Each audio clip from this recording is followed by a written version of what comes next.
আমরা আজকে যেমনটা বলেছিলাম যে বাজার চ্যাপ্টারটা আমাদের যে চতুর্থ অধ্যায় বাজার, এই বাজার অধ্যায়টা নিয়ে আলোচনা করব এবং এখানে গুরুত্বপূর্ণ টপিকগুলোর সাথে সাথে আমরা আজকে পূর্ণ প্রতিযোগিতামূলক বাজারের যে বাজার ভারসাম্য স্বল্পকালীন সেটা দেখানোর চেষ্টা করব। তারপর যদি মনে করি যে সময় আছে তাহলে আমি একচিটিয়াটা দেখাবো, না হলে একটু দেরি করতে হবে, পরে আবার নেক্সট দিন দেখাবো। আচ্ছা, তাহলে আমরা বাজারে যাব বাজার করতে না, বাজারে যাব হচ্ছে বাজার শিখতে, বাজার করা শিখতে, বাজারের বৈশিষ্ট্যগুলো শিখতে। এখন মূলত ক্লাসে যাচ্ছি কিন্তু, হ্যাঁ অবশ্যই খাতা কলম নিয়ে বসো, একটু সময় নিয়ে বসো, মোটামুটি ঘন্টাখানেক সময় নিয়ে বসো। আশা করি যারা বসছো অবশ্যই খাতা কলম নিয়েই বসছো। এখন আমাদের প্রথমে জানতে হয় বাজার নিয়ে, যখন আমরা পড়বো আমাদের বাজারটা আসলে কত ধরনের এটা জানতে হয়। তার আগেও জানতে হয় যে বাজার কাকে বলে বা বাজার জিনিসটা আসলে কি। আমরা মূলত এ পর্যন্ত আমরা যা শিখে এসেছি যে বাজার হচ্ছে আমি টাকা নিয়ে গেলাম, একটা বাজারের ব্যাগ নিয়ে গেলাম, বাজারের ব্যাগ নিয়ে গিয়ে ওই দোকানদারে করলাম 2 কেজি আলু দেন, 5 কেজি পটল দেন। 5 কেজি পটল কি মানুষ খায়? এত মানুষ তো কিনে না। 2 কেজি আলু দেন, 1 কেজি চিনি দেন, হাবিজাবি বললাম, টাকা দিলাম, বাজার ওই মাইপাক ব্যাগের মধ্যে ঢুকাই দিল, সেটাই আমার বাজার করে নিয়ে আসলাম। না, এটাই তো বাজার হিসেবে জানি। আচ্ছা, এটা ট্রেডিশনাল ধারণা, আমরা মূলত যেটা বাজার হিসেবে জানি, কিন্তু বাজার তো অর্থনীতিতে আবার অন্যরকম হয়ে যায়। এটা হচ্ছে পণ্য দ্রব্যের বাজার আমরা বলতে পারি সিম্পলি। কিন্তু এখন পণ্য দ্রব্য আর সেবার তো কোনো লিমিটেশন নাই, এটা তো অনেক ধরনের আছে, তাহলে এক এক জায়গায় এক এক রকম হবে বাজারের সংজ্ঞা। এখন এই এত ধরনের বাজার থাকলে এক্স্যাক্টলি বাজারের সংজ্ঞাটা কি? এজন্য যখন আমরা এক্স্যাক্টলি বাজারের সংজ্ঞাটা দিব তখন কিন্তু আর ওই বাজার কোনো পণ্য মানে এরকম ফিজিক্যাল কোনো বাজারকে আমরা বিবেচনা করব না। বাজার হয়ে যাবে তখনই কোনো দ্রব্য বা সেবার স্পেসিফিক বাজার আমরা বলবো। ঠিক আছে, তাহলে দেখো বাজার কাকে বোঝায়। বাজার হচ্ছে অর্থনীতিতে বাজার বলতে কোনো ভৌগোলিক অবস্থান, কনক্রিট একটা অবস্থানকে না বুঝিয়ে নির্দিষ্ট পণ্য দ্রব্যের বাজারকে বোঝায়। যেমন ধরো চালের বাজার কেমন, আজকে চালের বাজার চড়া আমরা বলি না, এই কথাটা কিন্তু ঠিক আছে। চালের বাজারের মতো করে পণ্য বা সেবার ব্যাপারটাও দেখতে পারি। তাহলে নির্দিষ্ট দ্রব্য বা সেবার জন্য আলাদা আলাদা বাজার হয়ে থাকে। কোনো নির্দিষ্ট ভৌগোলিক অবস্থানকে আমরা বাজার বলি না অর্থনীতিতে। ঠিক আছে, আচ্ছা এখন এই বাজারের শ্রেণী বিভাগটা কেমন? প্রশ্ন যদি থাকে অবশ্যই প্রশ্নটা কমেন্ট করতে হবে। লাইভটা যেখানে চলছে সেখানে কমেন্ট করতে হবে, আদারওয়াইজ কিন্তু আমি বুঝতে পারবো না। এই জন্য অনুরোধ থাকবে যে লাইভটার মধ্যে গিয়ে কমেন্ট করার জন্য। সাইট থেকে যদি কেউ কমেন্ট করে সেই কমেন্টটা হয়তো আমার চোখ এড়িয়ে যেতে পারে। ঠিক আছে, বাজারকে আমরা 2টা ভাগে ভাগ করব আমাদের জানার জন্য। একটাকে আমরা সময়ের ভিত্তিতে ভাগ করব,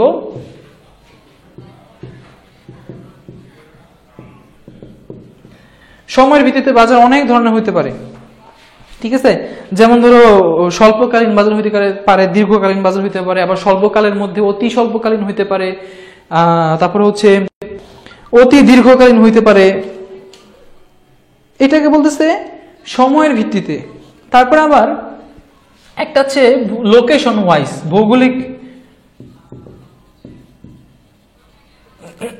ভৌগোলিক অবস্থানের ভিত্তিতে।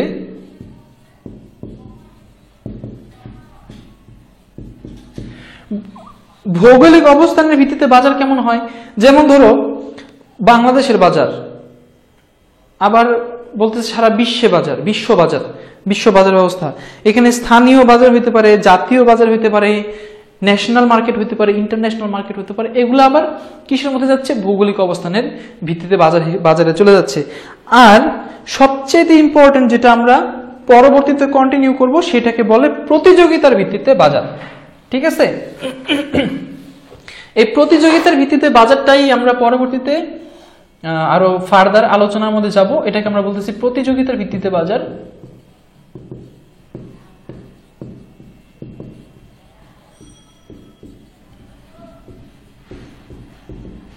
কেউ যদি লাইভে নতুন এসে থাকো, 1 নম্বর ক্লাসটা না করে থাকো, তাহলে 1 নম্বর ক্লাসটার ভিডিওটা গতকাল যে লাইভ ছিল সেটা কিন্তু গ্রুপে আপলোড করা আছে, আপলোডেড ভিডিওতে আছে, দেখে নিতে পারো।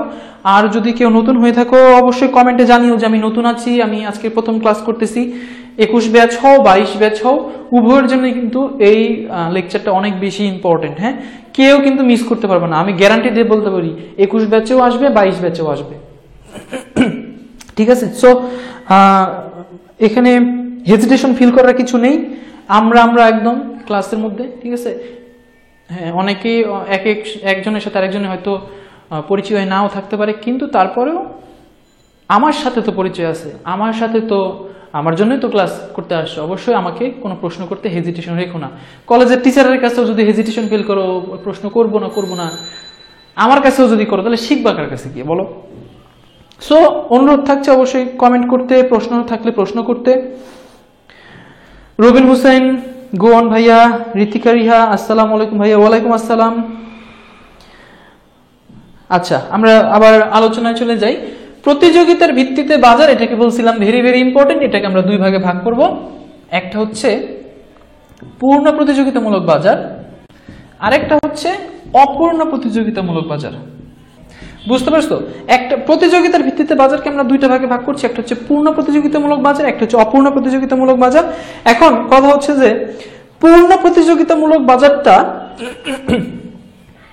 এটা কোনো শ্রেণী বিভাগ নাই, ঠিক আছে, কিন্তু অপূর্ণ প্রতিযোগিতামূলক বাজার অনেকগুলা ভাগে ভাগ করা যায়। একচেটিয়া বাজার, মনোপলি বাজার, ডুওপলি বাজার, অলিগোপলি বাজার, এগুলো অনেকগুলা ভাগে কি করা যায়, এই আমাদের অপূর্ণ প্রতিযোগিতামূলক বাজারকে ভাগ করা যায়। এইটা থেকেও আমরা শিখবো। এখান থেকে আমাদের জানতে হবে হচ্ছে, এটা আমি যেহেতু ওয়াইজ আসতেছি, টপিক ওয়াইজ আসতেছি, বলে দিই।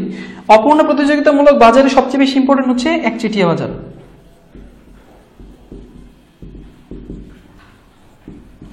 ইংরেজিতে এটাকে বলে মনোপলি মার্কেট। ঠিক আছে, একচেটিয়া বাজারটাকে ইংরেজিতে আমরা বলি মনোপলি মার্কেট। যারা অর্থনীতি পাশ করে যদি কেউ লাইন দেখে থাকো যে অনার্স লেভেলের, তাহলে অবশ্যই জানবে যে একচেটিয়া বাজারটা হচ্ছে মনোপলি মার্কেট। মনোপলি শব্দটা অনেক বেশি পরিচিত আমাদের অনেকের কাছেই হতে পারে। আচ্ছা, এখন পূর্ণ প্রতিযোগিতামূলক বাজার সেই বাজারটাকে বলবে, আমরা জেনারেলি প্র্যাকটিক্যাল লাইফে যে বাজারটাকে দেখি সেই বাজারটা কিন্তু অ্যাকচুয়ালি কি ম্যাক্সিমাম কেসেসের ক্ষেত্রে সেই বাজারটাই হচ্ছে পূর্ণ প্রতিযোগিতামূলক বাজার। মনোপলি বাজারটাও মানে একচেটিয়া বাজারটাও আমরা কিন্তু দেখি। একচেটিয়া বাজারে একজন বিক্রেতা থাকে, 1000 জন ক্রেতা থাকে, অনেক অসংখ্য ক্রেতা থাকে। তো সো আমরা যদি মনে করি যে ইলেকট্রিসিটি সরকার সাপ্লাই নেয় আমাদের, না, ইলেকট্রিসিটি আমাদের কাছে বিক্রি করে একজনই বিক্রেতা, কে? সরকার। আর ক্রেতা হচ্ছে অসংখ্য। সো এটাকে আমরা একচেটিয়া বাজার বলতে পারি। এই জন্য দেখো, একচেটিয়া বাজারে যদি কারেন্টের বিলের দাম বাড়ায়, ইউনিট প্রতি যদি দাম বাড়ায়, যখন দাম বাড়ায়, অ্যাকচুয়ালি আমরা সাধারণ মানুষরা কিন্তু খুব বেশি কিছু করতে পারি না, দামটা আমাদের নিতে হয়। কিন্তু পূর্ণ প্রতিযোগিতামূলক বাজারের ক্ষেত্রে এর ঠিক উল্টাটা হবে। এখানে অসংখ্য ক্রেতা থাকবে, অসংখ্য বিক্রেতা থাকবে। দুইজন যাবে, গিয়ে দর কষাকষি করবে, করে একটা নির্দিষ্ট দামে তারা স্থির হবে, সেই দামে কি হবে, বিক্রি হবে।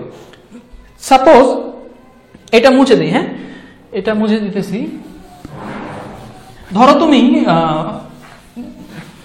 1 কেজি চাল কিনতে গেছো, এখন চালের দাম 50 টাকা কেজি। তুমি বলছো, না ভাই 50 টাকা কেজি না দিয়ে আমি আপনার 45 টাকা কেজি দেই।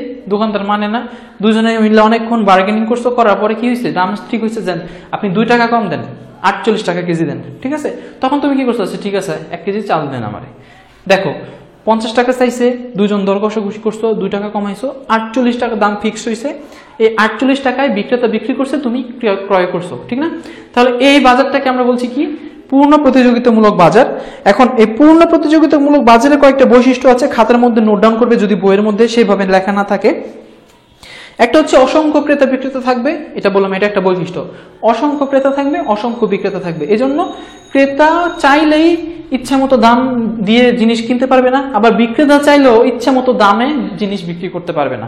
ঠিক আছে, আচ্ছা, এখন ক্রেতা ও বিক্রেতা সম্পূর্ণ যুক্তিশীল, এই পয়েন্টটা আমি একটু লিখতেছি। হ্যাঁ, তুমি যদি কোনো একটা জায়গায় গিয়ে পূর্ণ প্রতিযোগিতামূলক বাজারে আমরা বিবেচনা করছি, তুমি সেই বাজারে গিয়ে কি করছো, কোনো দামাদামি করো নাই, হ্যাঁ, ফিক্সড প্রাইসেরটা বাদ দাও, ধরো আমরা যে গুলিস্তানে যাই, গুলিস্তান তো ধরো ফুটপাথ থেকে জিনিস কিনতেছো, ফুটপাথ থেকে জিনিস কিনতেছো, দাম চাইলো 50 টাকা, তুমি কোনো দামাদামি করো না, দিয়ে দেন। এটা একটা অযুক্তিশীল আচরণ হতে পারে। আবার অযুক্তিশীল আচরণ কেমন হতে পারে, যে তুমি একটা প্রোডাক্ট কিনতে গেছো, সেই সম্বন্ধে তোমার কোনো ধারণাই নেই, বেসিক নলেজটাই নাই। এগুলো কিন্তু অযুক্তিশীলতার পরিচয় ক্রেতা হিসেবে, ঠিক আছে? সো আমরা যখন বলবো ক্রেতা যুক্তিশীল, তখন তার মানে হচ্ছে ক্রেতা যে পণ্যটা কিনতে গেছে সেই পণ্যটা সম্বন্ধে তার পূর্ণ জ্ঞান আছে এবং দর কষাকষি করে সে সেই পণ্যটা দোকানদারের কাছ থেকে কিনতেছে। তার মানে তুমি দোকানদার চাইলেও তোমারে কি করতে পারবে না, ঠকাইতে পারবে না। সো এই সিচুয়েশনটাকে বা এই মেন্টালিটিটাকে, এই জ্ঞানের পরিপূর্ণতাটাকে বলা হচ্ছে অর্থনীতিতে ক্রেতার যুক্তিশীল আচরণ। আশা করি বুঝতে কারো অসুবিধা হচ্ছে না, আমার কথাও ক্লিয়ার শোনা যাচ্ছে। যদি কোনো সমস্যা থাকে অবশ্যই কমেন্টে জানাও বুঝতে পারছো কিনা। লাইভটা শেয়ার করার অনুরোধ থাকলো, প্রত্যেকে দয়া করে রিকোয়েস্ট, প্রত্যেকে যার যার প্রোফাইল থেকে লাইভটাকে একটু শেয়ার করে দাও। তুমি যেমন উপকার পাচ্ছ তেমন তোমার বন্ধুরা উপকার পাবে, ঠিক আছে? সবারই লাইভ ক্লাসটাতে থাকা জরুরি, যেহেতু এটা ইম্পর্টেন্ট লেকচার। আমি নতুন স্যার, আপনাকে চিনি না, পরিচয় জানতে চাই। তুমি আমার চিনো না? This is Anthony Sajib. পড়ছি এসএসসি পড়ছি saint Joseph school and college থেকে, এইচএসসি পড়ছি নটরডেম কলেজ থেকে, আর এখন পড়তেছি অর্থনীতিতে অনার্স করতেছি, 3rd ইয়ার শেষ, ফাইনাল ইয়ার উঠবো জগন্নাথ বিশ্ববিদ্যালয়, ঠিক আছে? পরিচয় দিয়ে দিলাম। তুমি কেন এই কথা বলছো আমি জানি না, তোমার আমি ধরবো না পরে। আচ্ছা, ঋতিকা রিহা বলছে, ভাইয়া তাহলে যেখানে দর কষাকষির সুযোগ থাকে না ওইটা কি বাজার হবে? অবশ্যই সেটা বাজার হবে। দর কষাকষির সুযোগ থাকবে না, অবশ্যই সেটা বাজার হবে। কিন্তু তুমি একটা জিনিস চিন্তা করো, যেহেতু একটা ফিক্সড প্রাইসের দোকানে গেছো, সে কি যে জিনিসটা কিনছে সেটা কি সে ফিক্সড প্রাইসে কিনছে? সে অবশ্যই দর কষাকষি করেই কিনছে। বা তুমি ফিক্সড প্রাইসের দোকানে গিয়ে যদি একসাথে অনেকগুলা নাও, তখন তুমি দাম কমাইতে পারো, অনেক ক্ষেত্রে এটা হয়। হ্যাঁ, সো এটা পূর্ণ প্রতিযোগিতামূলক বাজারের মধ্যে পড়বে। মেগাবাইট শেষ, তাই ক্লাস করতে পারছি না, আমার ভাগ্যটাই খারাপ। So sorry for you. আমি অনেক আগে থেকেই নোটিশ দিয়ে রেখেছিলাম, সকাল থেকেই, যেহেতু কিছু বেনিফিট পাইতে হলে একটু ছাড়তে হয়। হ্যাঁ, ধরো এই ক্লাসটা তুমি যদি করতে চাও, অবশ্যই তুমি জানো যে তোমার মেগাবাইট লাগবে। সো সেই হিসেবে তুমি হয়তো একটু মেগাবাইটের জোগাড় করে রাখতে পারতা। এখন মেগাবাইটের তার আমি দিয়ে দিতে পারবো না, বুঝতেই তো পারছো। হ্যাঁ, ঠিক আছে, এটা একটা গেল। আর কে কমেন্ট করছো দেখি?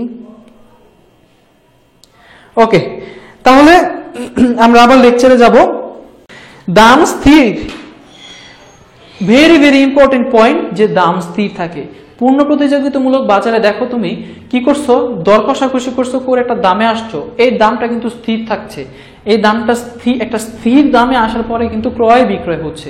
সো পূর্ণ প্রতিযোগিতামূলক বাজারে যে দাম স্থির থাকে, এই পয়েন্টটা খাতার মধ্যে সুন্দর করে হাইলাইটেড করে লিখে রাখো, যে পূর্ণ প্রতিযোগিতামূলক বাজারে দাম সব সময় স্থির। ঠিক আছে, আমরা যখন বাজার ভারসাম্য করব, পূর্ণ প্রতিযোগিতামূলক বাজারের ভারসাম্য নির্ণয় করব, তখন এই পয়েন্টটা আমার লাগবে যে দাম স্থির। তখন কিন্তু আমি আর দ্বিতীয়বার বুঝাইতে পারবো না। ঠিক আছে, তখন এটা মনে রাখতে হবে যে দাম স্থির।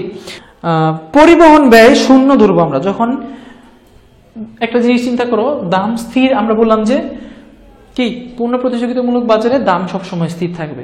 এখন যদি পরিবহন ব্যয় বিবেচনা করো, যে ধরো এই বাজারে পণ্য আনা নেওয়ার ক্ষেত্রে পরিবহন ব্যয় আছে, তাহলে তো আর দাম স্থির থাকে না। একটা পণ্য পরিবহন খরচ যোগ করলে পণ্যের সাথে পণ্যের দাম কি করে, ওঠানামা করে। সো আমরা যখন পূর্ণ প্রতিযোগিতামূলক বাজার বিবেচনা করব, পূর্ণ প্রতিযোগিতামূলক বাজারের একটা শর্তও বলতে পারো, বৈশিষ্ট্যও বলতে পারো, সেটা হচ্ছে পূর্ণ প্রতিযোগিতামূলক বাজারে দাম স্থির থাকবে এবং পূর্ণ প্রতিযোগিতামূলক বাজারে কখনো কি ধরতে পারবো না, আমরা পরিবহন ব্যয় ধরতে পারবো না, পরিবহন ব্যয় শূন্য। তার মানে তুমি বাজারে ব্যাগ হাতে করে নিয়ে বাজার করতে গেছো, আবার বাজারে ব্যাগ হাতে করে নিয়ে বাসায় আসছো, কোনো রিক্সায় উঠো নাই, কোনো কিছু করো না, কোনো জায়গায় অন্য এক্সট্রা কোনো টাকা দাও নাই। ঠিক আছে, এটাতে তোমাদের কি হবে, ধরো বৈশিষ্ট্য আসবে হচ্ছে খ নাম্বারে অনুধাবনে। অনুধাবনে আসলে এতগুলো লেখার প্রয়োজন মনে করি না, 2টা 3টা 4টা সর্বোচ্চ লিখতে পারো। ঠিক আছে, আচ্ছা এখন একচেটিয়া বাজারটা একটু আলোচনা করি। একচেটিয়া বাজারটা কি? একচেটিয়া বাজারটা হলো মনোপলি মার্কেট। আমরা বললাম এক বিক্রেতার বাজার আর কি, যেখানে একজন বিক্রেতা থাকে, অসংখ্য ক্রেতা থাকে। যেমন এর আগে উদাহরণ দিলাম ইলেকট্রিসিটি ব্যাপারটা। তাহলে এইখানে একচেটিয়া বাজারের বৈশিষ্ট্যগুলো কি কি? একটা বৈশিষ্ট্য আমরা লিখতে পারি যে একচেটিয়া বাজারের কি স্থির, স্থির না, একচেটিয়া বাজারের একজন বিক্রেতা। দ্বিতীয়ত হচ্ছে একচেটিয়া বাজারের যে পণ্যটার বাজার, সেই পণ্যটার কোনো পরিবর্তক বা বিকল্প দ্রব্য নেই। পরিপূরক না, বিকল্প দ্রব্য বা পরিবর্তক দ্রব্য নেই। বিকল্প দ্রব্য বা কি বলে পরিবর্তক দ্রব্য নেই। যেমন ধরো ইলেকট্রিসিটি সরকার সাপ্লাই দেয়, কিন্তু এটার কি কোনো অন্য কোনো এজেন্সি আছে যেটা এই সেম বিদ্যুৎ সাপ্লাই দেয়? ধরো ডিশেল লাইন এক এক এরিয়ায় এক একজন দেয়, সো পরিবর্তক বলা যাইতে পারে।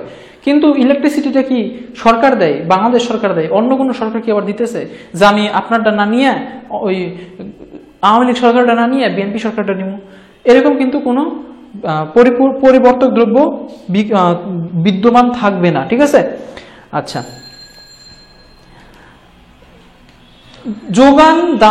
যোগান ও দাম। দেখো পূর্ণ প্রতিযোগিতামূলক বাজারে আমরা দর কষাকষি করেছি, কারণ বিক্রেতা অনেক, এক বিক্রেতার কাছ থেকে না নিলে আমি অন্য বিক্রেতার কাছ থেকে নিতে পারবো। সো আপনি দিলে দেন, না দিলে গেলাম, আসসালামু আলাইকুম কই আমরা যখনই হাঁটা ধরি তখন ডাক দিয়ে দেয়। কিন্তু যখন একচেটিয়া বাজারে আমরা বলবো, ওই যে বললাম যে আমি সরকারের কাছ থেকে না নিয়ে কোনো প্রাইভেট কোম্পানির কাছ থেকে ইলেকট্রিসিটি নিব, এটা কখনো সম্ভব না। সো সরকার যে দাম নির্ধারণ করে দিবে বা একচেটিয়া বাজারের বিক্রেতা যে দাম নির্ধারণ করে দিবে, আমাকে কিন্তু ক্রেতা হিসেবে সেই দামে সেই পণ্যটা করতে হবে। বিজ্ঞাপনের কোনো দরকার হয় না একচেটিয়া বাজার, যেহেতু ক্রেতা একজন। বিজ্ঞাপনের পারপাসটা কি? আমি পণ্য একটা উৎপাদন করতেছি, এই পণ্যটা সম্বন্ধে সবাই জানো, প্লাস আমি যদি বেশি রংচটা বিজ্ঞাপন দিতে পারি তাহলে অন্যের থেকে আমি আগে থাকবো। যেমন বিকাশ আর নগদ লাগছে খুশাখুশি, ওস্তাদ বিকাশে ক্যাশ আউট খরচ কমছে, আর ওদিকে নগদ তামিম গেলা এসে কি বলতেছে, রাস্তা থামায় ওস্তাদে দেখাও। বিকাশ আর নগদ, হ্যাঁ, দুজনের মধ্যে যে বেশি ভালোই করতে পারবে, ভালো বিজ্ঞাপন, রংচটা বিজ্ঞাপন মানুষের সামনে তুলে ধরতে পারবে, তার বিক্রয়টা কিন্তু বেশি হয়। যেমন সিম কোম্পানিগুলো করে, রবি বলো, এয়ারটেল বলো, বাংলালিংক বলো, সিম কোম্পানিগুলো করে। কিন্তু একচেটিয়া বাজারে চিন্তা করো যে বাংলাদেশে শুধুমাত্র গ্রামীণ ফোন আছে, অন্য কোনো সিম অপারেটর নেই, শুধুমাত্র গ্রামীণ ফোন আছে। তাহলে শুধুমাত্র গ্রামীণ ফোন যদি থাকে, তাহলে সবার তো বাধ্য হয়ে গ্রামীণ ফোনই কিনতে হবে, গ্রামীণ ফোনের সিমই চালাইতে হবে। তাহলে কি তার বিজ্ঞাপন দেওয়ার প্রয়োজন আছে? এই যে কাছে থাকুন, গ্রামীণ ফোন, এ ধরনের কোনো বিজ্ঞাপনের কিন্তু তখন আর কোনো দরকার পড়ে না। সো বিজ্ঞাপনটা একচেটিয়া বাজারের ক্ষেত্রে কি অপ্রয়োজনীয়। আমরা তাহলে একচেটিয়া বাজারের বাজার ভারসাম্যটা এখন দেখব, যেটা ভেরি ভেরি ইম্পর্টেন্ট গ এবং ঘ এর জন্য।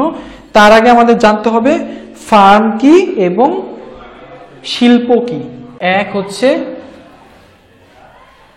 ফার্ম, দুই হচ্ছে শিল্প।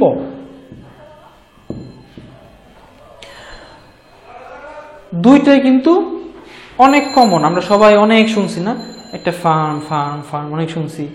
আবার শুনছি যে শিল্প, শিল্পপতি, শিল্প, ইন্ডাস্ট্রিয়ালিস্ট অনেক শুনছি, কিন্তু এগুলো আসলে কি, এটা অনেকের কাছে এই ধারণাটা ক্লিয়ার না। দেখো, যদি ক্লিয়ার না থাকে আজকে ক্লিয়ার হয়ে যাও। ফার্ম হচ্ছে উৎপাদনকারী প্রত্যেকটা প্রতিষ্ঠানকে আমরা ফার্ম বলতে পারি। যেমন আমরা যদি সাবান উৎপাদনের কথা বলি, গায়ে মাখার যে সাবানটা আছে, এই সাবান উৎপাদনের যদি কথা বলি, তাহলে ধরো লাক্স, LUX, লাক্স হচ্ছে একটা সাবানের ব্র্যান্ড বা সাবানের কোম্পানি, আমরা এটাকে বলতেছি। তারপরে আরো আছে ধরো লাইফ বয়, আরো সেন্ডেলিনা, মেরিল, আরো এরকম অনেক ধরনের সাবান আছে না বাজারে, প্রত্যেকটার উপযোগী কিন্তু সেম। তার মানে তুমি এই সাবানটা নিয়ে গায়ে মাখো, গোসল করো, হাবিজাবি যা আছে এই কাজগুলো, হাতটা ধোয়া যা কাজগুলো আছে এগুলো করো। প্রত্যেকটা সাবানের কিন্তু উপযোগটা, মেন পারপাসটাই একই। সো যে দ্রব্যটা সমজাতীয় দ্রব্য যখন কি করে, সেম উপযোগ দেয়, প্রত্যেকটা কোম্পানিকে, প্রত্যেকটা দ্রব্যের কোম্পানিকে আমরা বলতেছি ফার্ম। যেমন লাক্স সাবানের একটা ফার্ম, স্যান্ডেলিনা সাবানের একটা ফার্ম, তারপরে মেরিল সাবানের একটা ফার্ম, আরো অনেক সাবান আছে না, লাইফ বয়, ডেটল, এগুলোর এক একটা ফার্ম। এখন সবগুলোই কি উৎপাদন করতেছে? সাবান উৎপাদন করতেছে। সো সাবান হচ্ছে একটা ইন্ডাস্ট্রি, সাবান ইন্ডাস্ট্রি বা সোপ ইন্ডাস্ট্রি বলতে পারি আমরা। একটা ইন্ডাস্ট্রির আন্ডারে অনেকগুলো ফার্ম কি করে, সমজাতীয় দ্রব্য উৎপাদন করে থাকে। এরকম কি কি ইন্ডাস্ট্রি আছে কমেন্টে লিখো তো, দেখি কার মাথায় কতগুলো আসে ইনস্ট্যান্ট। যেমন আমি একটা বললাম যে সাবান ইন্ডাস্ট্রি, সাবান প্রস্তুতকারক যেটা ইন্ডাস্ট্রি শিল্প, সেটাকে একটা বলেছি। এরকম আর কি কি শিল্প আছে অবশ্যই কমেন্টে, ঠিক আছে? আচ্ছা, তাহলে আশা করি ফার্ম এবং শিল্পের বৈশিষ্ট্যগুলা তোমরা একটু পড়ে নিবা। ফার্ম এবং শিল্প কি জিনিসটা আমি ক্লিয়ার করতে পেরেছি। ওকে, আমরা শিখছি পূর্ণ প্রতিযোগিতামূলক বাজারে স্বল্পকালীন বাজার ভারসাম্য। পূর্ণ প্রতিযোগিতামূলক বাজারে ফার্মের স্বল্পকালীন কি বাজার ভারসাম্য। আচ্ছা, এবারে দেখো পূর্ণ প্রতিযোগিতামূলক বাজারে আমরা একটা ফার্ম বিবেচনা করছি, সেই ফার্মটা বাজার ভারসাম্য কিভাবে করে, ঠিক আছে?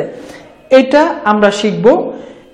এখন এই পূর্ণ প্রতিযোগিতামূলক বাজারে স্বল্পকাল বলতেছি, খেয়াল রেখো এখানে কিন্তু আমি স্বল্পকাল বলতেছি। হ্যাঁ, স্বল্পকাল বলতেছি। স্বল্পকাল কি আর দীর্ঘকাল কি এটা যদি না জেনে থাকো, স্বল্পকাল কি আর দীর্ঘকাল কি এটা নিয়ে একটা ভিডিও করা আছে আমার।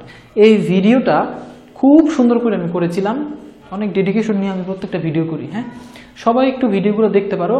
যদি আমার লাইভে আজকে আছো কিন্তু আমার চ্যানেলটা এখনো সাবস্ক্রাইব করোনি, জ্ঞানবিন্দু কেয়ার চ্যানেলটা যদি এখনো সাবস্ক্রাইব না করে থাকো, দয়া করে চ্যানেলটা সাবস্ক্রাইব করে ভিডিওগুলো দেখো। প্রত্যেকটা ভিডিও অনেক বেশি ইফেক্টিভ তোমাদের জন্য। আর আমি সেই টপিক নিয়ে ভিডিও করি নাই, যেগুলো পরীক্ষার জন্য অনেক বেশি ইম্পর্টেন্ট সেগুলো নিয়ে কিন্তু ভিডিও করেছি। এখন স্বল্পকাল হচ্ছে এমন একটা সময়, যেই সময়টা নতুন কোনো ফার্ম শিল্পে প্রবেশ করতে পারবে না, আবার শিল্পের মধ্যে অলরেডি মনে করো আছে একটা ফার্ম আছে, সেই ফার্মটা চাইলেই শিল্প থেকে বের হয়ে যেতে পারবে না। এটাকে আমরা বলতেছি কি স্বল্পকাল। এটা স্বল্পকাল বলতে এমন কোনো নির্দিষ্ট সময়সীমা নাই যে 2 বছর 3 বছর 5 বছর 10 বছর, এরকম কোনো নির্দিষ্ট সময়সীমা নাই। একটা সময়কে নির্দেশ করে যেই সময়ের মধ্যে একটা ফার্ম চাইলেই শিল্প থেকে বের হয়ে যেতে পারবে না। যেমন ধরো লাক্স সাবানের কথা বলি, লাক্স সাবানটা হচ্ছে সাবান শিল্পের অন্তর্গত। যে লাক্স সাবান চাইলেই সাবান শিল্প থেকে বের হয়ে গিয়ে বিস্কুট শিল্পে ঢুকতে পারতেছে না, এমন একটা সময়। হ্যাঁ, অবশ্যই লম্বা সময়ের মধ্যে সে সেটা পারবে, কিন্তু যদি বলে যে আজকেই তুমি বের হয়ে যাও, কালকেই বের হয়ে যাও, হয়তো সেটা পারবে না। বের হয়ে যেতে একটা প্রসেস, সময়, বেশ কিছু প্রসেস পালন করে তার যাইতে হবে, সেজন্য তো লম্বা একটা সময় লাগবে। সো এটাকে বলতেছে স্বল্পকাল। এখন ভারসাম্য হইতে হলে এই ফার্মকে 2টা শর্ত পালন করতে হয়। সেই শর্তটাকে আমরা বলছি, প্রথম শর্তটাকে আমরা বলতেছি প্রয়োজনীয় শর্ত, প্রাথমিক বা প্রয়োজনীয় শর্ত। প্রাথমিক বা প্রয়োজনীয় শর্ত, প্রয়োজনীয় শর্ত। আর 2 নম্বর শর্তটাকে আমরা বলতেছি চূড়ান্ত বা পর্যাপ্ত শর্ত। এইগুলো ভেরি ভেরি ইম্পর্টেন্ট, এটা কিন্তু খাতার মধ্যে মিস করো না, অবশ্যই লিখে রেখো। এই 2টা শর্ত যদি পালন করে তখন ওই ফার্মের কি হবে, বাজারে একটা ভারসাম্য অবস্থায় আসতে পারবে, আদারওয়াইজ কিন্তু আসতে পারবে না। হ্যাঁ, এই ভারসাম্য অবস্থাগুলোর উপর, এই শর্ত দুটোর উপরই নির্ভর করতেছে সেই ফার্মটা কি বাজারে প্রফিট করবে, মুনাফা করবে, নাকি মুনাফা করতে পারবে না বা লস করবে। ঠিক আছে? আর এই বাজার ভারসাম্যের জন্য দুইটা আবার কি আছে, পদ্ধতি আছে। 2টা পদ্ধতিতে নির্ণয় করা যায়। একটা হচ্ছে মোট আয়, মানে এটাকে আমরা বলছি টোটাল রেভিনিউ। হ্যাঁ, মোট আয় মোট ব্যয় পদ্ধতি।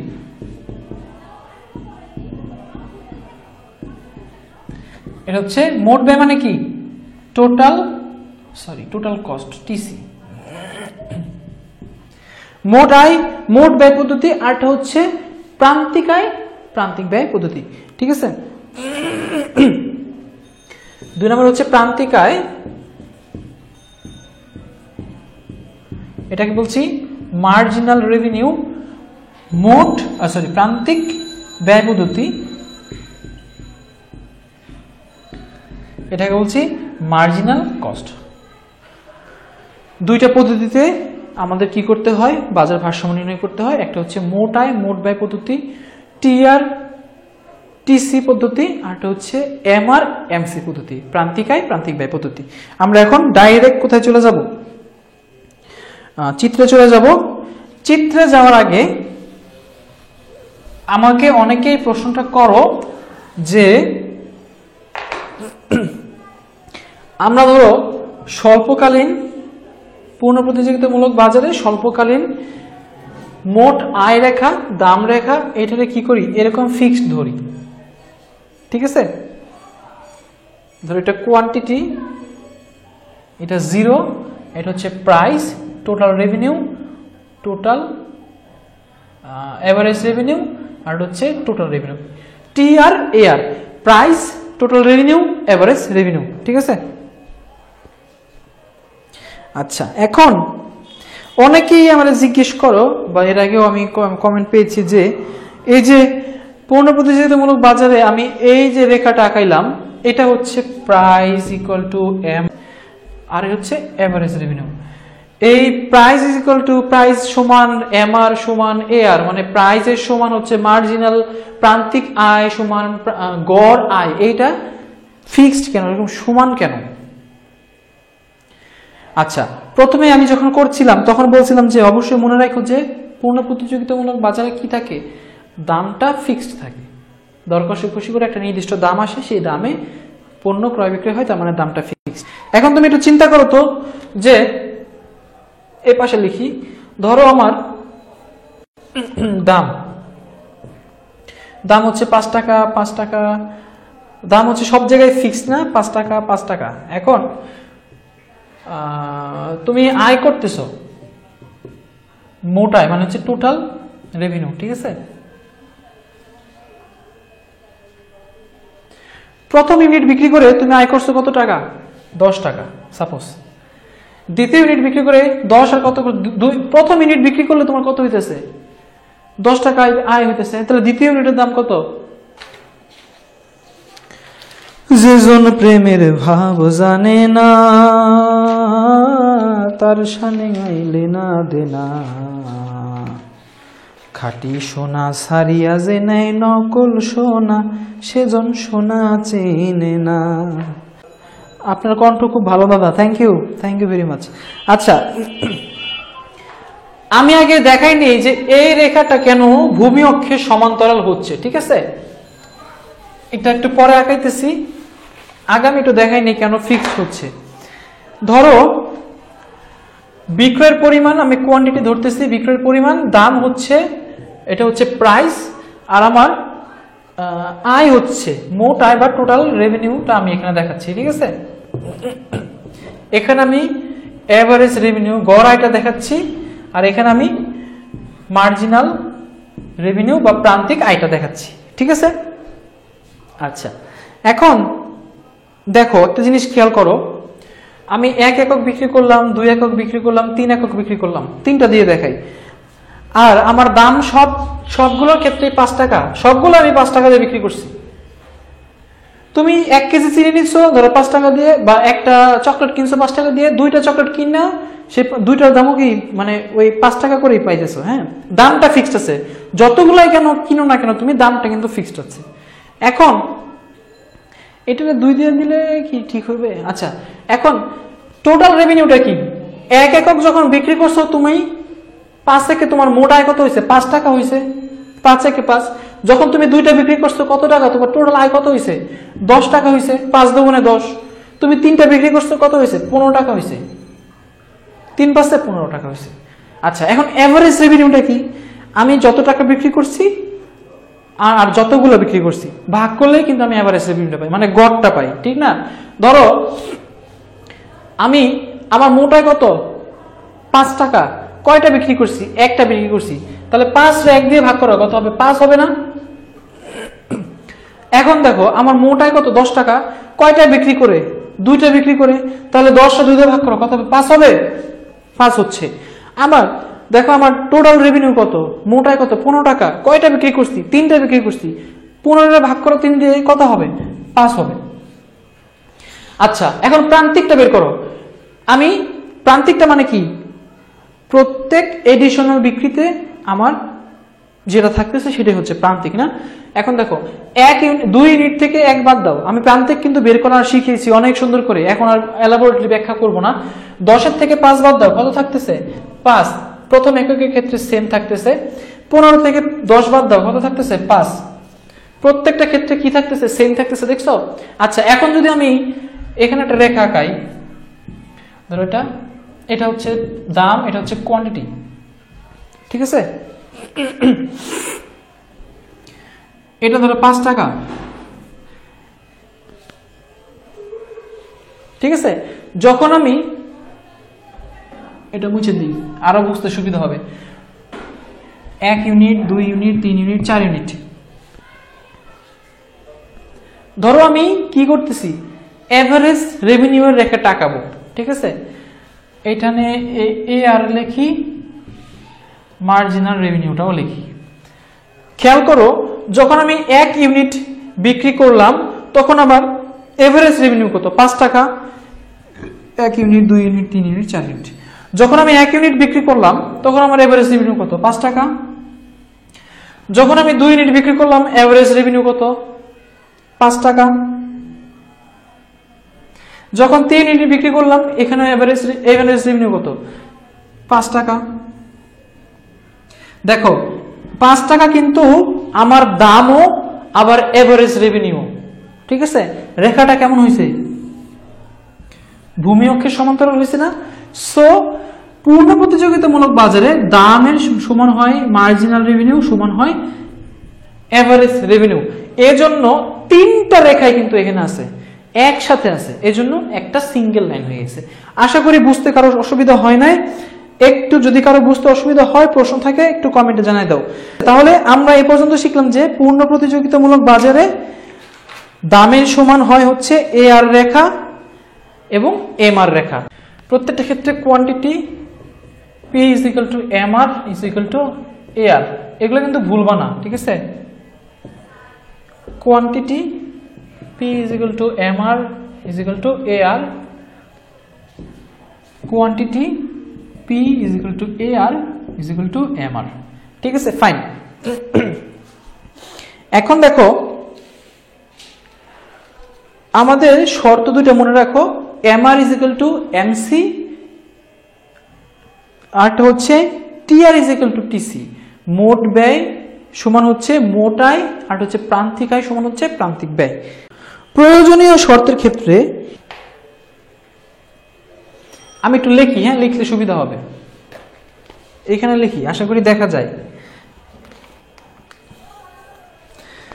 যে বিন্দুতে প্রান্তিক আয় ও প্রান্তিক ব্যয় রেখা মিলিত হয় সেই বিন্দুতে ভারসাম্য প্রাথমিক শর্ত পালিত হয়। আমি এইটুকু লিখি যে ভারসাম্য বিন্দুতে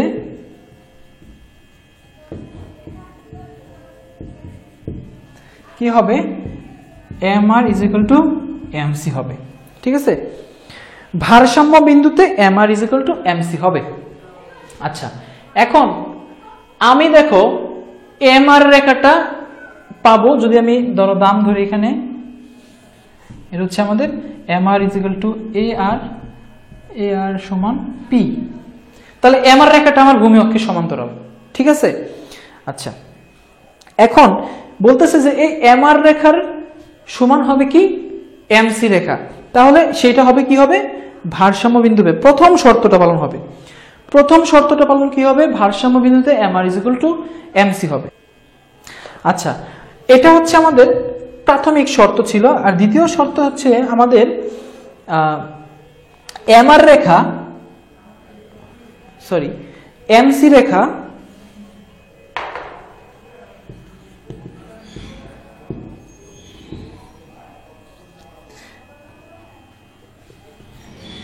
এমসি রেখা এসি রেখাকে নিচ থেকে ছেদ করবে, ঠিক আছে? বলছে এমসি রেখা এসি রেখাকে নিচ থেকে ছেদ করবে। এখন আমি ধরো দামটা ধরি, প্রত্যেকটার ক্ষেত্রে দাম, এটা ধরো হচ্ছে M R is equal to A R, ঠিক আছে? P is equal to MR is equal to AR। আচ্ছা, তাহলে এখন দেখো এটা কিন্তু আমার রেভিনিউ মানে হচ্ছে আয়। আমরা কিন্তু এটা জানি যে আয়ের চেয়ে যদি ব্যয় বেশি হয় তাহলে তখন আমাদের লস হয়, ঠিক না? আবার যদি ব্যয়ের চেয়ে আয় বেশি হয় তখন আমাদের কি হবে? লাভ হবে। এটা কিন্তু আমরা সবাই জানি। এখন আমি যেটা শিখতেছি, ফার্ম যখন স্বাভাবিক মুনাফা করে, ঠিক আছে, যখন স্বাভাবিক মুনাফা করবে তখন কি হবে? মোট আয় মোট ব্যয় সমান হবে, অর্থাৎ অ্যাকচুয়ালি কিন্তু কোনো মুনাফা করবে না। তার মানে আমার ফার্মের প্রোডাকশন কস্ট এবং ওই পণ্যটা বিক্রি করে যে আয়টা হয়েছে সেটা সেম হবে। তখন সেটাকে আমরা বলতেছি কি? ফার্মের স্বাভাবিক মুনাফা, ঠিক আছে? তাহলে দেখো স্বাভাবিক মুনাফাটা কেমন হবে? স্বাভাবিক মুনাফার এসি রেখাটা ঠিক এটা স্পর্শ করে উঠবে, এটা হচ্ছে এভারেজ কস্ট রেখা, এসি রেখা। আর ভারসাম্য বিন্দুতে কি বলতেছে? এমআর রেখা ইজ ইকুয়াল টু এমসি রেখা হবে। এমসি রেখা আমরা এখন আঁকাই নাই। আর এমসি রেখা বলতেছে এসি রেখাকে নিচ থেকে ছেদ করবে, এটা ছেদ লিখছি না, ছেদ হবে, ঠিক আছে? এমসি রেখা এসি রেখাকে নিচ থেকে ছেদ করবে বা একদম এসি রেখা সর্বনিম্ন বিন্দু দিয়ে কি করবে? উপর দিকে উঠবে। তাহলে খেয়াল করো, আমরা এসি রেখা আঁকাইছি, এমআর রেখা আঁকাইছি, এখন আমাদের একটা এমসি রেখা আঁকাইতে হবে। এবং আমরা জানি যে এমসি রেখার শেপটা কেমন হয়? ইংরেজি জে এর মতো হয়।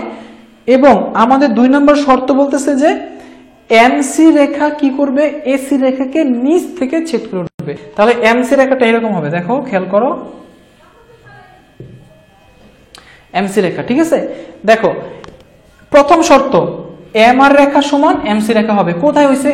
এটা এমসি রেখা, এটা এমআর রেখা, কোথায় সমান হয়েছে? এখানে। আবার এমসি রেখা এসি রেখার সর্বনিম্ন বিন্দুতে ছেদ করে উপরে উঠছে। এটাকে আরেকভাবে বলে যে এইখানে ভারসাম্য বিন্দুতে এমসি রেখার ঢাল এসি রেখার চেয়ে কি হবে? বেশি হবে। বুঝতে পারতেছো? বুঝতে পারলে আমাকে একটু জানাও যে বুঝতে পারতেছি, আর বুঝতে না পারলে তাও আমাকে জানাও যে বুঝতে পারতেছি। এটা হচ্ছে স্বাভাবিক মুনাফা, ঠিক আছে? এটা আমরা একটু মুছে ফেলি, হ্যাঁ, কারণ বোর্ডে একটু জায়গা কম আছে। এটা হচ্ছে স্বাভাবিক মুনাফা।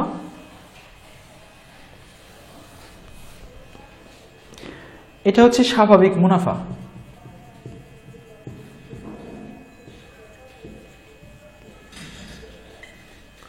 আচ্ছা, এখন অস্বাভাবিক মুনাফাটা কেমন? অস্বাভাবিক মুনাফা হবে ফার্ম যদি ব্যয়ের চেয়ে আয় বেশি করে তখন সেটাকে কি বলবে?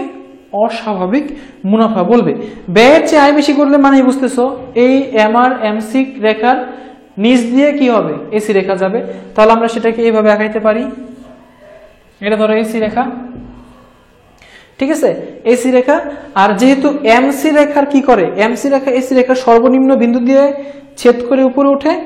সো আমরা বলতে পারি যে ধরো এটা একটা এমসি রেখা, ঠিক আছে? আচ্ছা, এখন প্রথম শর্ত ছিল যে এমসি রেখা সমান এমআর রেখা হয়। এটা এমআর রেখা, এটা এমসি রেখা। কোথায় সমান হয়েছে? এইখানে সমান হয়েছে, ঠিক না? তাহলে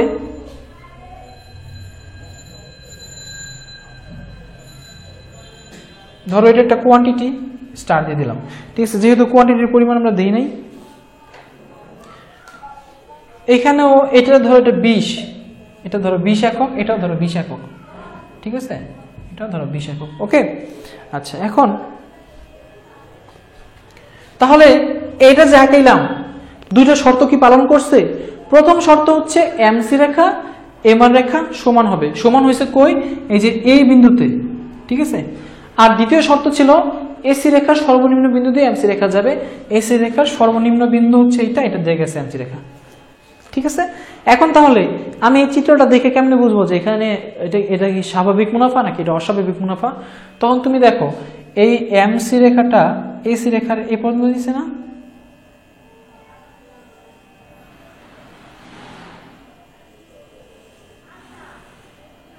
খেয়াল করো, আমার কস্টটা এই পর্যন্ত করছি আমি, আমার কস্টটা এ পর্যন্ত, ঠিক না?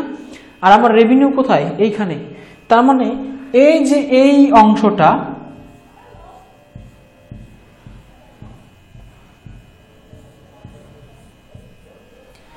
এই অংশটা হচ্ছে আমার রেভিনিউ, বুঝতে পারছো? এই অংশটা হচ্ছে স্বাভাবিক মুনাফার অংশ, সরি অস্বাভাবিক মুনাফার অংশ। তার মানে ফার্ম এইটুকুই লাভ করছে, সে রেভিনিউ করছে এই জায়গায় আর কস্ট করছে এখান থেকে, তাহলে তার আয়টা কতটুকু? এই যে এই চারকোনা জায়গাটা আছে এটাই, এটা ধরো, এটা এ ধরো, এ এটা বি, এটা সি, এটা ডি, এই এ বি সি ডি অংশটা সে কি করছে? স্বাভাবিক মুনাফা, অস্বাভাবিক মুনাফা লাভ করেছে, ঠিক আছে?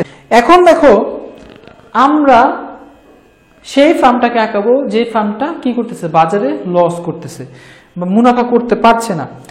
খুব স্বাভাবিক কি হবে তখন? কি হবে? এই এভারেজ কস্ট কার্ভটা রেভিনিউর চেয়ে উপরে চলে যাবে, তার মানে আমাদের কস্ট বেশি করব, আয় কম হবে, সেক্ষেত্রে আমাদের কি হবে? ক্ষতি হবে। দেখো ধরো এটা একটা এসি, এটা হচ্ছে ফার্মের এভারেজ কস্ট রেখা, আর এমসি রেখা, এসি রেখার সর্বনিম্ন বিন্দু দিয়ে যাবে, এটা হচ্ছে একটা এমসি রেখা, সর্বনিম্ন বিন্দুতে সেট করছে এখানে, আর সে কি করছে? এইখানে কি করছে? M R is equal to MC হয়েছে, এই জায়গাটা কি হয়েছে? M R is equal to MC হয়েছে, ঠিক আছে? তাহলে তার লসের জায়গাটা কতটুকু? এই যে চারকোনা অংশটা খেয়াল করো, এই চারকোনা অংশটা কিন্তু সে কি করছে? সে পণ্য উৎপাদন করতে খরচ করছে এই পর্যন্ত, এই যে এই পর্যন্ত খরচ করছে, কিন্তু পণ্যটা বিক্রি করছে এই টাকায় এখানে, তাহলে কি হয়েছে? তার আসলে আলটিমেটলি লস হয়েছে না? দেখো সে খরচ বেশি করছে, বিক্রি করছে কম টাকায়, তাহলে অবশ্যই তার লস হয়েছে। তাহলে এই অংশটাকে কি বলতেছে? ক্ষতি।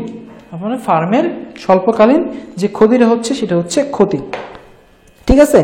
আশা করি এই চিত্রগুলো বুঝতে কারো কোনো অসুবিধা হয় নাই। অসুবিধা হইলে অবশ্যই জানাও। একটা ব্যাপার বলে রাখি, সেটা হচ্ছে যে আজকে যেটা করলাম এটার জন্য আমি ইউটিউবেও ভিডিও দিব, ওই রেগুলার যেভাবে ক্লাস করে ভিডিও আপলোড করি সেইভাবে আপলোড হবে ক্লাস। সবাই অ্যাক্টিভ থাকতে হবে, আর যদি জ্ঞানবিন্দু কেয়ার চ্যানেলটি সাবস্ক্রাইব করে না থাকো অবশ্যই একটু সাবস্ক্রাইব করে দিও, রিকোয়েস্ট এটা, কারণ অনেক কষ্ট করি, অনেক ডেডিকেশন নিয়ে কাজ করি এবং সব সময় চেষ্টা করি যাতে ভালোটা তোমরা পেতে পারো। সো বুঝতেই পারছো যে এটা তোমাদের দায়িত্বের মধ্যে পড়ে। যদি ভালো লাগে কমেন্টে জানানো, কোনো সমস্যা থাকলে সেটাও জানানো, যেহেতু আমি রেগুলার এখন কি করছি, রিপ্লাই দিচ্ছি। সো আজকে পর্যন্তই, এখানে আমরা শেষ করছি। নেক্সট দিন আবার দেখা হবে। যারা ভিডিও ক্লাসটা দেখতে পারো না, লাইভে ছিলে না, নেট সমস্যা বা অন্য কোনো সমস্যার কারণে বিচ্ছিন্ন হয়ে গিয়েছিলে, গ্রুপে লাইভটা অবশ্যই পোস্ট করা হবে, এক্ষুনি পোস্ট করা হবে, দয়া করে দেখে নিতে পারো সেখান থেকে, ঠিক আছে? সবার জন্য অনেক শুভকামনা, সবাই অনেক ভালো থেকো। আর কোনো সমস্যা হলে এই লাইভে কমেন্ট করতে পারো, ইনবক্স করতে পারো, জ্ঞানবিন্দু কেয়ারে ইউটিউব চ্যানেলে কমেন্ট করতে পারো, যেভাবে পারো সেটা সমস্যাটা জানাতে পারো, ঠিক আছে? সমাধান পাবেই, গ্যারান্টিড। তাহলে আজকে এখানে শেষ করি। সবাইকে অনেক ধন্যবাদ, দেখা হবে নেক্সট দিন, ওকে?